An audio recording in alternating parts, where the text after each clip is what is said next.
Hello, नमस्कार। जन विकास महासभा और सोसाइटी ऑफ कैरियर टेक्नोलॉजी द्वारा आयोजित इस शिक्षा कार्यक्रम में आपका स्वागत है। आज हम आपको एक बहुत ही महत्वपूर्ण बात बताना चाहेंगे, आपसे शेयर करना चाहेंगे। कभी आपके घर में किचन में दूध फट जाता है तो आप क्या करते हैं? कपड़ा फट जाता है तो उसे तो सुई धागे से सिल लेते हैं, लेकिन दूध फट जाएगा तो उसको किस सुई से सिलेंगे? या तो दो तीन तरीके हैं, या तो फिर उसे आप जला करके खोया बना लीजिए, या फिर सफ़ेद छेने वाला रसगुल्ला बना लीजिए, या पनीर बना लीजिए। लेकिन आप यदि उसे चाहें कि आप उसे वापस फ्रेश दूध में चेंज कर सके तो आप नहीं कर सकते। आप उसमें 100 लीटर दूध मिला लीजिए फ्रेश वाला, तो भी वो 1 लीटर जो फटा वाला दूध है वो इंटैक्ट नहीं हो पाएगा। ये एक बहुत इम्पॉर्टेंट कंसेप्ट है, हमें इस शिक्षा में इस बात को समझना पड़ेगा। आजकल अभी नीट की परीक्षा हुई है और उसके रिजल्ट को लेकर के पूरे हिंदुस्तान में हंगामा है। सुप्रीम कोर्ट ने कहा है सरकार से कि यदि 0.001% भी गलती हुई है तो उसका निराकरण किया जाना चाहिए।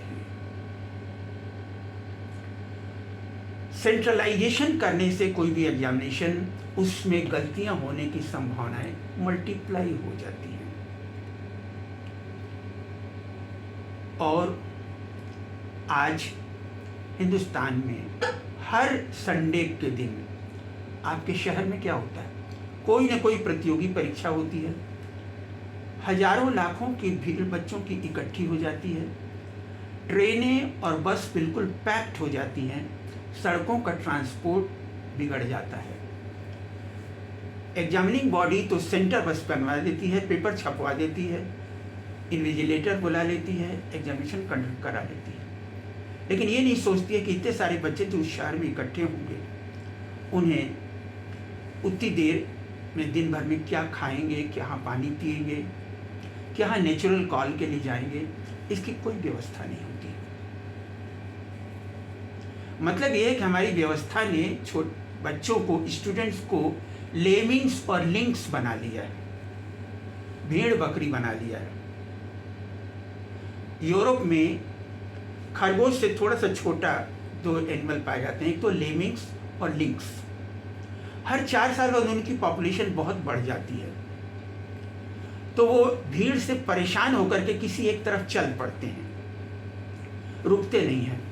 अब कहीं पहाड़ के किनारे पहुंचे और धक्का मुक्की में एक लेमिंग नीचे गिर गया तो बाकी सारे लेमिंग उसके पीछे छलांग लगा लेते हैं, सुसाइड कर लेते हैं, मास सुसाइड होता है।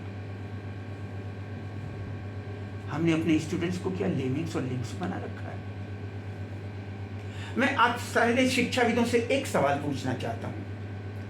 11वीं और 12वीं की पढ़ाई 2 साल बच्चे ने किया, और उस 11वीं 12वीं की पढ़ाई के बेसिस पर ही हम क्यों नहीं आगे के एडमिशन्स करते हैं? उसके लिए फिर कभी नीट करा रहे हैं, कभी प्री इंजीनियरिंग टेस्ट करा रहे हैं, कभी बैंक के परीक्षा के लिए जो है मेंटल एबिलिटी रीजनिंग का टेस्ट करा रहे हैं। अरे कितना इम्तहान कराइएगा भाई, क्यों कराइएगा? क्यों बच्चों को बेवकूफ बना रहे हैं आप? क्यों?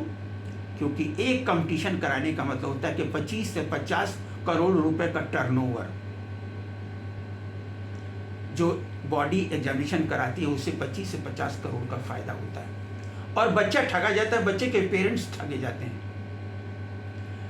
मैं सारे यूथ से रिक्वेस्ट करूंगा, वो सब बाइकआउट करें इस तरीके के सारे कॉम्पिटिटिव एग्जामिनेशंस का। 11th 12th की जो पढ़ाई है वही सिंसियरली होनी चाहिए, पूरे साल पढ़ाई होनी चाहिए, सारे टीचर्स होने चाहिए, कोई क्लास खाली नहीं जाना चाहिए, कोर्स कंप्लीट किया जाना चाहिए, और वहीं पे सारे क्वेश्चन आंसर की भी प्रैक्टिस कराई जानी चाहिए। ये क्या मजाक बना रखा है भाई? अलग अलग कंपटीशन के लिए 1 लाख 1.5 लाख रुपए फिर से दोबारा बच्चा साल भर के लिए खर्च करे? No, it should be stopped and you will do it. मैं सारे स्टूडेंट से कहता हूँ कि उन्हें इस बात को उठाना चाहिए। ये सारे जो कॉम्पिटिटिव एग्जामिनेशंस हैं ये उनको एक्सप्लॉइट कर रहे हैं, ये सैंक्टिटी खो चुके हैं। Thank you very much.